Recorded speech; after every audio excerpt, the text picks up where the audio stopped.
Hey, Starling, Happy New Year. So, what kind of year is it going to be? Well, it's the kind of year that you make it. Number one, just remember that the effort you put in, the vision you have, the discipline you have to say no to some things so you can say more yes to what you really want, that bigger picture is what's going to happen. And then there's all the fate and the luck and the bizarre things that happen on the way, but you need a plan. So I had a New Year's list that was really great to work through, from reflecting on 2025, looking at the highlights, the lowlights, what we want to bring with us, what we want to leave behind, and then turning towards the new year and really looking at what we want to achieve this year, towards a larger picture perhaps, or a goal for this year as well, an eye on both. So it's so important. And then of course we also look at the transits, your birth chart, and all the rest. So where you're at now. So if you want to book in with me, do that. I am available, and I think it's a really great time to have a look. There's a lot of change this year continuing. So if you have a need for speed, this is really your time. If you like a lot of stability, things going slow, your days are definitely numbered with that comfort zone. So we're going to be working into definitely a new year, new you. Let's put it that way. I'm here today to really focus on the current transits. Namely, the last planet has finally moved out of Sagittarius and joined the rest in Capricorn. So we've got Mercury that has just gone into Capricorn, joining Venus, the Sun, and Mars. We're also coming up to a full moon in Cancer, so opposing and activating that stellium, and Jupiter is already in there as well, but that's not really going to be activating a lot until later next week. So this week, just think about that last Mercury retrograde. It was in early Sagittarius, it retrograded from 5 degrees Sagittarius back to late Scorpio. So now it is finally, after all this time, leaving Sagittarius. So that's that final, and it's been out of bounds as well with Mars.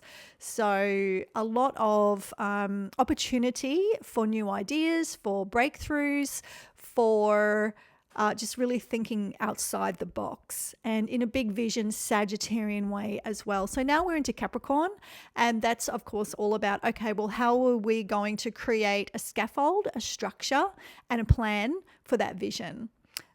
With all these other planets, Venus, Sun, and Mars, because it's, of course, Capricorn season. In Capricorn, you know, we're looking at ambition, we're looking at status, we're looking at commitment, also, discipline and restriction. Limitation is there because, I mean, you've got to limit the night to go out and party, right? Or whatever you like to do to escape or have fun, unless your idea of fun is really working towards that big goal that you have and doing the work, nose to the grindstone and getting really gritty with it. So Mercury into Capricorn Mercury's the mind. So really thinking in a strategic way rather than casting that net for more information. It's like, okay, we're going to work with what we've got now.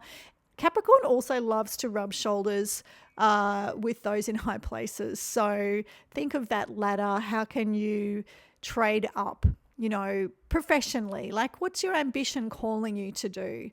Obviously, in a very authentic way with Capricorn, we don't want to go the low road, which is just that extraction and on the make. We want to have long-term, authentic and mutually beneficial, that's a bit more Libra, but mutually beneficial professional relationships, right? It's about the long term. I think it's really interesting that Capricorn season does span the period that it spans, with the Christmas, the New Year, in the northern, which it's based on, that sun being reborn again from its weakest point, sort of dying on the cardinal cross and then being reborn up to its height in 6 months in Cancer. That's all in my book, Cosmic Power, which is about sun signs and the sun. I've yet to do a lunar book, but that is not written into the plan, but it's like orbiting. I have to ground these things into a plan. So obviously this is the best time to make those New Year's resolutions that you can commit to, make that plan, and just kind of, I hope that you've already sort of thrown the contents of your ambition or vision or whatever excites and ignites you out there, so that you can start to ground it down into a spreadsheet or something like that, some kind of timeline, and really work into it now.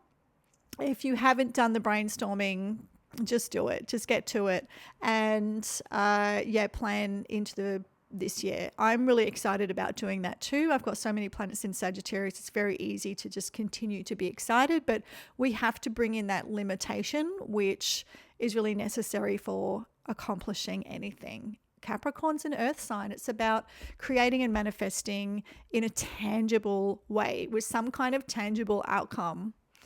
So remember the high road versus the low road. That's really important.